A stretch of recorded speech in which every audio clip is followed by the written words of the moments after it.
I'd like you to take you away from the implementation of the regulations that you talked about. Let's talk about the perspective people have of HMOs. Some people believe HMOs are owned by politicians and bigwigs who are trying to defraud the system. Is this true? Okay. Or you think it's funny? I know it's political season in Nigeria, and oftentimes people try to reduce everything to politics. And, at this kind of period, things do get heated up. And no matter what the issue is, somehow you see members of the public or people behind the scenes trying to make it a political issue. So it's not true? It's not true. It's not a political issue. I mean, most HMOs are owned by private individuals. I'm here in my capacity as an expert, but I am CEO of an HMO in this country. I'm CEO of Avon HMO. We are definitely not owned by politicians. We're purely private sector driven. We're owned by Nigerians. We're managed by Nigerians. Nobody on our board or on the shareholder list is a politician. Not at all. And I think that is the case for most HMOs that you will find existing in the country. So let's not make it a political issue. So that's yes or no? I am saying that politicians are not behind whatever crisis that industry finds itself today. Okay, great. Now, you talked about regulations earlier, and I'd like to take you back to that particular statement. Now, it is one thing to call for regulations, implementations, enforcement, but the question is, do you think the industry generally is ripe for that type of reform? The industry is overripe. You have an industry that's been in existence since 1999. You have an industry that has attracted investment from across the country, across all geopolitical zones, and some also having attracted investments from beyond Nigeria, because you find that some global players in the health insurance industry globally have invested in some of these HMOs in Nigeria. So, how much more riper does it have to be before you have regulation also moving with the times? So I think it is ripe. Okay, trust is a big deal. Trust is a big deal in any system, and we'll not take a look at some of the major issues currently being addressed at this moment. I think for us, we're trying to move forward. So trust is an issue. And do you think the system is transparent enough for some of these processes, these reforms that you're talking about? Do you think the system is transparent enough to actually hold on to these reforms? You've touched on something that's very, very close to my heart, and something that I think is close to the heart of all Nigerians.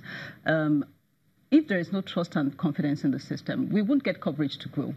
In any case, the average Nigerian feels that insurance, is some kind of scam, health insurance as well as other classes of insurance. Is that true? It's not true at all. I mean, I'll get to it in a minute. But it's bad enough trying to convince Nigerians that you need some kind of, health insurance cover for yourself without, having actions that also now erode that trust and that confidence. And what has happened over the years hasn't really been helpful in building up that trust. So it's an area that I think all the industry stakeholders have to come together on.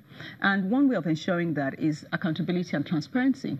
In other climates, other parts of the world, the body responsible for regulating the industry, like even our own CBN does it, issues out quarterly returns of, the key financial indicators of performance for all the players in the industry, so that people can make an informed choice, people can see where the industry is going, who the strong players are, what their balance sheets are like, what kind of risk appetites they should have, whether they have a balance sheet that is commensurate with the size of risk that they are undertaking.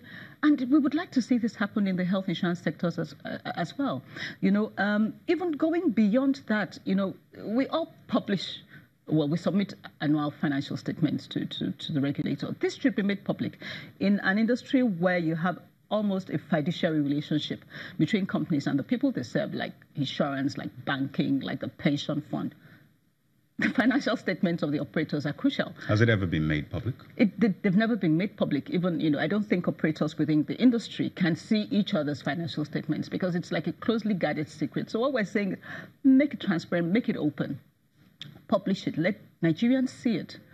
Let them be able to judge for themselves how the industry as a whole is doing. Because, if you want the public to have trust and to have confidence, they have to see that the whole industry itself is able to withstand shocks. They want to see that the players in the industry are credible, that they have a strong, financial backing, a financial structure.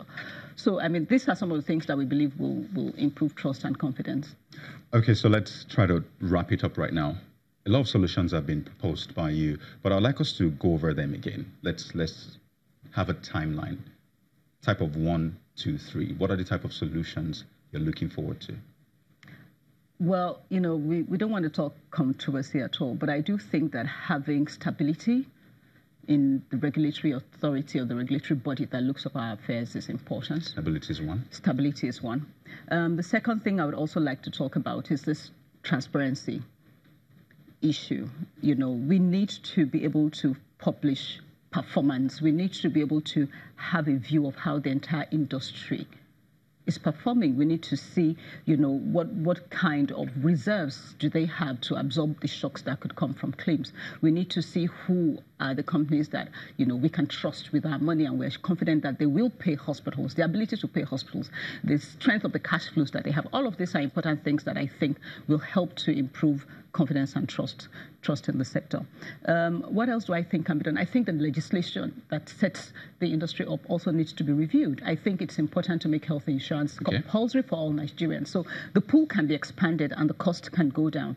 But in addition to just making it compulsory, there are other aspects of the regulation as well that needs to be brought up to date. There are parts of the regulations, for instance, that talks about IT and infrastructure, but that was IT in 1999, not IT in 2018. Definitely, it's much more different. There's a lot that needs to be looked at in terms of the legislation that set us up. The good thing is the conversation is ongoing, and we do hope that this gets better moving forward. I'd like to thank you very much, Mrs. Adesumbo Kiri, a health insurance expert, for joining us on the program. Thank you. It's a pleasure to be here.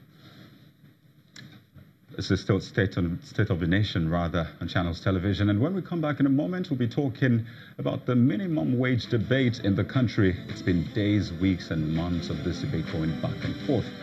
Join us again.